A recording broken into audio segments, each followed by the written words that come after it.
নমস্কার, আমার চ্যানেলে আপনাদের সবাইকে স্বাগত। আমার আজকের রেসিপি মাটন কোরমা। এই মাটন কোরমা বানানোর জন্য আমি এখানে নিয়েছি কয়েক টুকরো দারচিনি, 2 চামচ জিরে, জায়ফল, জয়িত্রী, গোলমরিচ কয়েকটা, লবঙ্গ আর এলাচ। এই মশলাগুলো প্রথমে লো ফ্লেমে রোস্ট করে নেব। বাড়িতে আসা গেস্টের জন্য আপনি যদি স্পেশাল ডিশ বানানোর কথা ভাবছেন তো মটন কোরমা বেস্ট অপশন। এই মটন কোরমা ভাত, রুটি, পরোটা, নান, বাটোরা, পোলাও, ফ্রাইড রাইস যে কোনোর সাথে আপনি খেতে পারেন। নন ভেজিটেরিয়ানদের কাছে মটন কোরমা একটা বিশেষ পদ। এই মশলাটা আমার রোস্ট করা হয়ে গেছে, এবার ঠান্ডা করে আমি এটাকে গুঁড়ো করে নেব।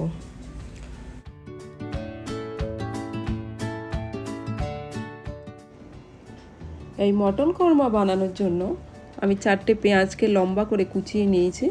তারপর তেল গরম করে ভেজে নেব, গোল্ডেন ব্রাউন কালার করে ভেজে নেব। মটন কোরমা স্বাদে গন্ধে ভরপুর, জিভে জল আনা একটা রেসিপি। অনেক সময় ইচ্ছে হলেও রেসিপি জানা না থাকায় বানানো সম্ভব হয়ে ওঠে না। মটন কোরমা বানানোর জন্য একটু বেশি টাইম দিতে হয়। দেখুন পেঁয়াজ ভাজা হয়ে গেছে, এবার এটাকে আমি তুলে নেব। এবার তেলটাকে কমিয়ে নিয়ে তার মধ্যে আমি মটনগুলো দিয়ে দেব। এই মটনের পিসগুলোতে আমি আগে থেকেই লবণ আর অল্প একটু হলুদ মাখিয়ে রেখেছিলাম। এবার একটু নেড়ে চেড়ে এর মধ্যে আমি 2 চামচ রসুনের পেস্ট দিয়ে দেব, 2 চামচ আদার পেস্ট দিয়ে দেব। তারপর এটাকে আমি নাড়তে থাকবো।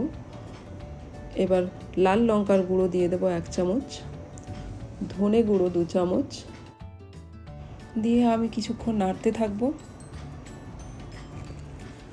তারপরে একটু ভাজা ভাজা হয়ে গেলে আমি এটাকে নিয়ে একটু জল দিয়ে প্রেসার কুকারে একটা সিটি তুলে নেব।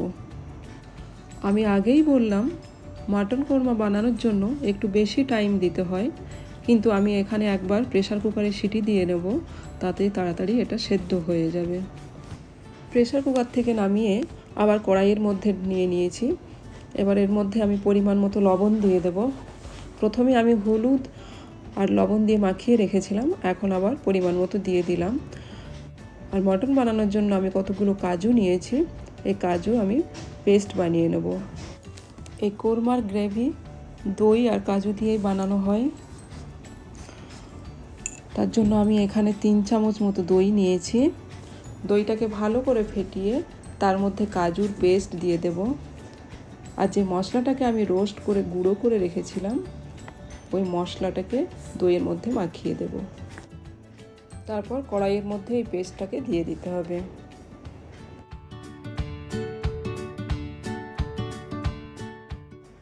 মাটন সেদ্ধ না হওয়া পর্যন্ত কখনোই দই দেবেন না, তাহলে সেদ্ধ হতে আরও বেশি টাইম লেগে যাবে।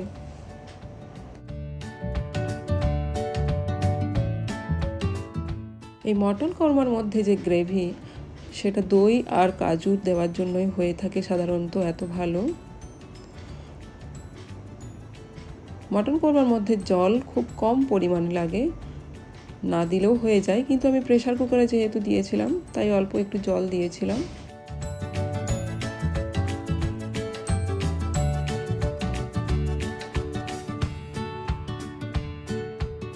এটা ফুটে উঠলেই আস্তে আস্তে করে এর থেকে তেল ছেড়ে বেরিয়ে আসবে। আমি এখানে তেল খুব কম দিয়েছিলাম, কিন্তু ধীরে ধীরে এর থেকে তেল, যেহেতু মাটন সেই জন্য এর থেকে তেল বেরিয়ে আসছে। এবার আমি ভাজা পেঁয়াজগুলো এর মধ্যে দিয়ে দিলাম। পেঁয়াজটা আমার একটু বেশি ভাজা হয়ে গেছে, আপনারা একটু দেখে কম করে ভাজবেন। গরম তেল থেকে একটু তাড়াতাড়ি করে ছেঁকে তুলে নেবেন।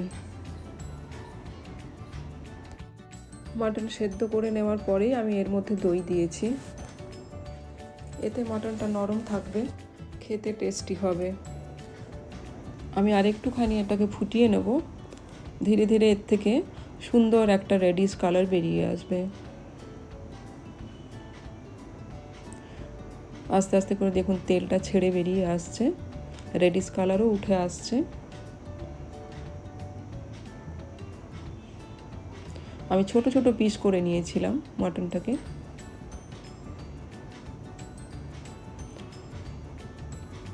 দেখুন পুরো কালার এসে গেছে, মটন কোরমা রেডি হয়ে গেছে।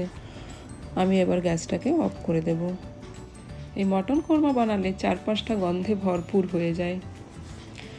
এবার দেখুন এটা পুরোপুরি তৈরি হয়ে গেছে, কালারটা একটা সুন্দর কালার এসছে। আমি এবার সার্ভ করে নেব। আমার এই রেসিপি আপনারাও বাড়িতে ট্রাই করবেন, কমেন্টে অবশ্যই জানাবেন। এই রেসিপি দেখার জন্য আপনাদেরকে অনেক অনেক ধন্যবাদ।